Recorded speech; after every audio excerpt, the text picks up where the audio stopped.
مورب وہ کلمہ ہوتا ہے جس کا آخر سے مراد کیا ہے؟ آخری حرف، محل اعراب۔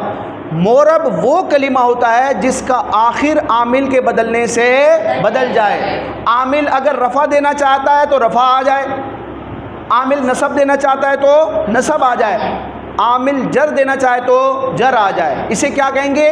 اس میں کلمے کو کیا کہیں گے؟ معرب۔ کیا کہیں گے؟ اور بعض اوقات ایسا ہوتا ہے کہ عامل تو بدل رہا ہوتا ہے، عامل تو کبھی عامل رفع دینا چاہ رہا ہے، کبھی نصب دینا چاہ رہا ہے، کبھی جر دینا چاہ رہا ہے، کبھی جزم دینا چاہ رہا ہے، ٹھیک ہے؟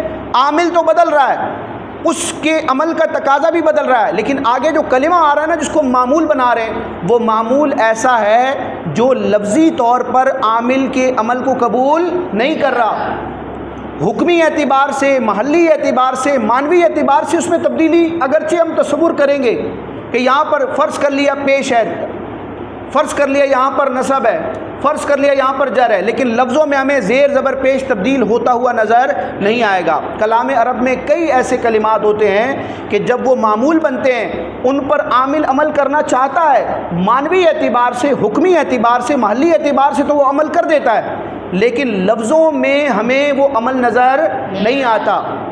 یعنی لفظی طور پر آپ دیکھیں، اگر اعراب حروف کی صورت میں تو وہ بھی تبدیل نہیں ہو رہے، اعراب کی صورت میں یعنی زیر زبر پیش کی صورت میں تو وہ بھی تبدیل نہیں ہو رہے۔ میں تینوں کی مثال آپ کو دوں گا۔ جاء ھذا، ھذا کا مطلب ہوتا ہے یہ ایک مرد، ٹھیک ہے؟ یہ اس میں اشارہ ہے۔ اب دیکھنا، جاء ھذا، یہ آیا، رأیت ھذا، میں نے اس کو دیکھا، مررت بھذا، میں اس کے پاس سے گزرا۔ اب دیکھیں تینوں مثالیں، جاء فعل اپنے فاعل کو رفع دینا چاہتا ہے لیکن ہمیں ھذا کے اوپر پیش نظر نہیں آ رہا، جاء ھذا۔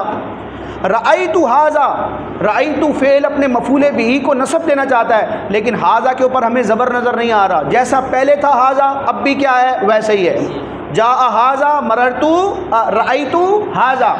تیسری مثال، مررت بھذا، اب یہ با حرف جار اپنے بعد آنے والے کلمے کو جر دینا چاہتا ہے لیکن ہمیں ھذا کے اوپر جر نظر نہیں آ رہا۔ تو تینوں مثالوں میں دیکھیں ھذا نے اپنی صورت نہیں بدلی، اپنے ظاہر کو نہیں بدلا، جیسا تھا ویسا ہی رہا، جاء ھذا، رأیت ھذا، مررت بھذا۔